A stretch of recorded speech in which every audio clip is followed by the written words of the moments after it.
In this video, I want to introduce the idea of a local extrema.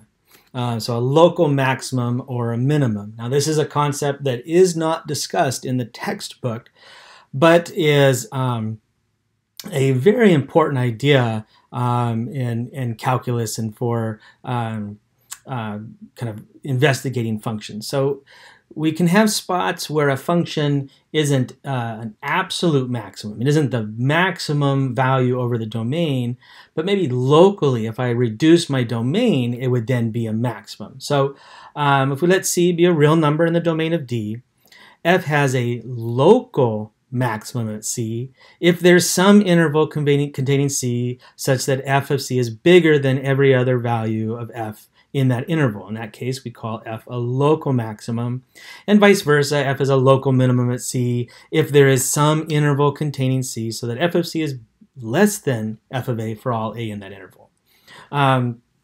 So to give some idea of what I mean, let's just draw a picture. And so I have maybe a function like this that maybe goes up and down, maybe up a little bit higher and down a little bit lower, and so on and so forth. Well, I can look at the picture and see, well, I've got absolute maximum. I've got a maximum value here, and I've got a, right, this would be a max, and this would be a min here, but I also have some behavior here locally. And if I just didn't look at the entire domain, but maybe kept my interval of interest, say, this region here, then this is a local min, right? That would be a local min, because in the neighborhood, it's the smallest value of the function around, right? In this little neighborhood, it's the smallest function around. And similarly, if I maybe just reduced my interval of interest to be from here to here, then this spot here would be the biggest value in town. So locality is all just about where are you limiting your view. So this would be a local max. So local maximum require us to kind of squeeze our interval and have a little bit of insight into the function. And so it becomes maybe a little bit trickier, but nonetheless, we can use our second derivative test changed for our purposes here with local extremas. Let me restate the second derivative test for local extrema. So let's say that C is an interior point of our function. So it's not one of our boundary points. So that's right off the bat. We cannot have local extrema at the endpoints. Endpoints can only be possibly absolute maximums or absolute minimums, but they can't be local max or mins. So first off, let's say C is an interior critical point and that the derivative is 0. Then we have a second derivative test, and it's the same as the other one. If the second derivative is negative, we've got a max. And if the second derivative is positive, we have a min. And if the second derivative is 0, we're not sure what's going on, and we'll have to investigate some other way. And in fact, let's give what the other way is. And it's what's called the first derivative test. In this case, we'll say we have an interior critical point and I some open interval containing C. So then if I'll read this, but really pictures will help you. But let's just say x is in I, and for all x to the left of C, the derivative is positive, and for all x to the right of C, the derivative is negative, then it's a maximum. On the other hand, if all x to the left of C make the derivative negative, and all x to the right of c make the derivative positive, then you have a minimum. And if there is no such interval, so that either 1 or 2 happen, then f of c is neither a maximum or a minimum. So let me just draw a couple graphs to illustrate what's going on here. So let's say our graph, let's say, looks something like this.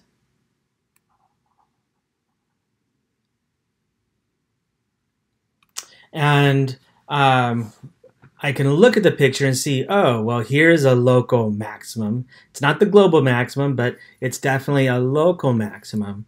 And what's the behavior of the function there? Well, first off, the slope is 0. Right? I'm at the top of a peak, so the slope is 0. And if I make a little say interval here, just investigate a small interval here, then the function to the left of that point, so here's our value c,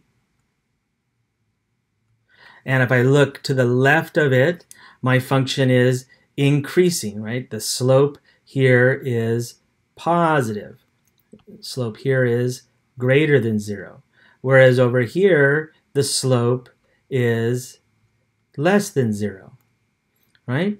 And so that's what's the condition for version 1. This is what we're saying, that the slope of our function is positive. It's increasing when we're to the left of our critical point, and it's decreasing when we're to the right, just like in this picture where it's increasing here, then decreasing there. Alternatively, this other spot where we recognize that we have a local minimum, again, we can, when we look at this interval here, from here to here, in this kind of general region, the slope is negative, right? Here's where our minimum is. Minimum's there, and our slope, well, our slope is already negative, and over here, our slope is going uphill, so it's positive. And that's example 2 here, that if we're to the right, we've got a negative slope, so it's going downhill until we hit this critical point. And then after that, it's positive. The derivative is positive, so it's going uphill, and so we must have a minimum. So how can part 3 happen? Well, part 3 can occur when we have maybe a function that looks like this. So it's going up, it kind of stalls out, so I've got a 0 for a derivative, but then keeps on going back up. So we see here that we do have a critical point, right about here. This is where the slope of the graph is 0. Right there, the slope of our graph is 0, or f prime. Let's say this is c, right? So f prime of c is 0. So we've got a critical point, but notice we go up, it's positive slope, we hit that critical point, but then it's positive slope again after that. So that's not a max or a min. It's just some interesting point nonetheless, but it's not a max or a min. So here's a place where the first derivative test really helps us out, because in the second derivative test, we look at here, we would find out that the second derivative at this point is also 0. So it would be very inconclusive. We wouldn't know is a max or a min, and the first derivative test comes back and says, okay, actually, it is a max. So I'm going to use 2 very kind of simple, some very simple functions to illustrate these different scenarios. So first off, let's look at the function f of x is, say, x to the 4th. Then f prime of x is 4x cubed. and we're on the full domain, and so this, we want to know when is this 0, and it's 0 when x is 0. So our only critical value is 0. So our critical value is the set 0. Now if I use the second derivative test here, I would get that f double prime of x is 12x squared.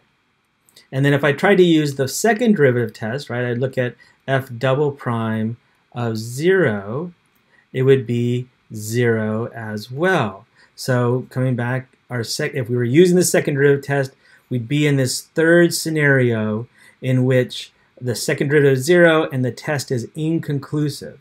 So now I need to use the first derivative test. So, right, so this says the second derivative test is inconclusive. So we've got to come back, and the first derivative test is all about examining the first derivative. We've got to look at the sign changes. So I'll make a sign graph for f prime. So a sign graph. And this should be something that you remember from pre-calculus and calculus, or algebra even, that for the sign graph of f prime, so I'm looking at the sign graph of f prime, I map down all its roots, so its roots are just at 0. And then I need to evaluate to the left, is it positive or is it negative? So I can grab some number over here, say maybe -1, and I can grab another number over here as 1, and just evaluate. So f double prime, I'm making a mistake that students often do. I don't want to do f double prime. I want to know all about f prime. Forgive me there, but it's probably a good learning lesson. So f prime of, say, -1 is equal to 4 times -1 cubed, which is -4. So I know to the left of 0 now, because that's our only root, the left of 0, the values are all going to be negative. To the right of 0, so I grab my sample 1, I'll look at f prime of 1, and it's equal to +4. So then to the right of 0, it's positive. So this tells me that my graph, because remember, this is the sign of f prime.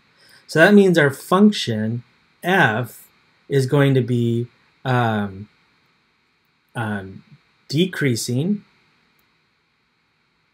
until it hits here at our critical value where the derivative is 0, and then it's going to be increasing. This is the graph of f of x. That's what it has to look like, because the derivative is negative, so the function's got to be decreasing. Then after 0, the derivative is positive, so the function has to be increasing. And so from the first derivative test, this tells us that 0, which is the value of f of 0, is a in general, it's a local min, but since it's the only one, we could actually just say it's a min period. So 0 is the minimum value of x to the 4th, and in fact, this exactly is what the graph looks like. I mean, well, I've got things kind of off, so right, the graph of x to the 4th looks like this shape here.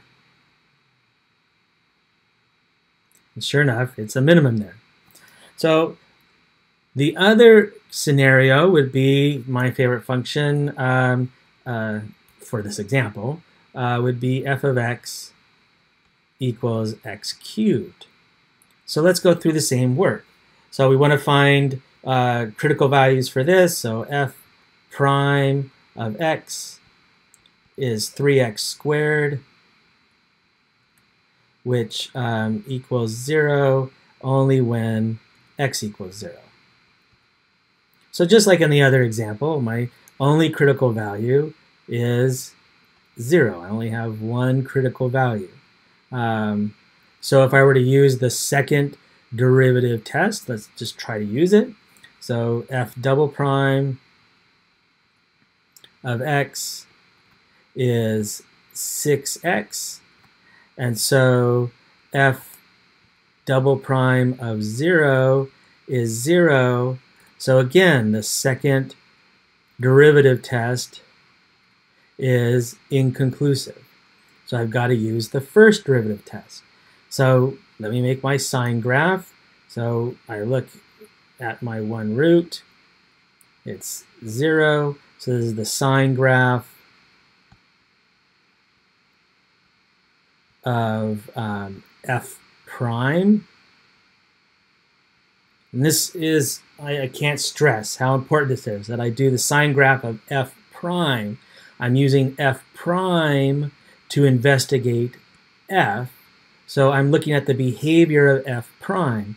So again, I'll take a few values, -1 to the left. I'll take another value, 1 to the right, and evaluate f prime. So f prime of -1, which is 3 times -1 squared, which is 3.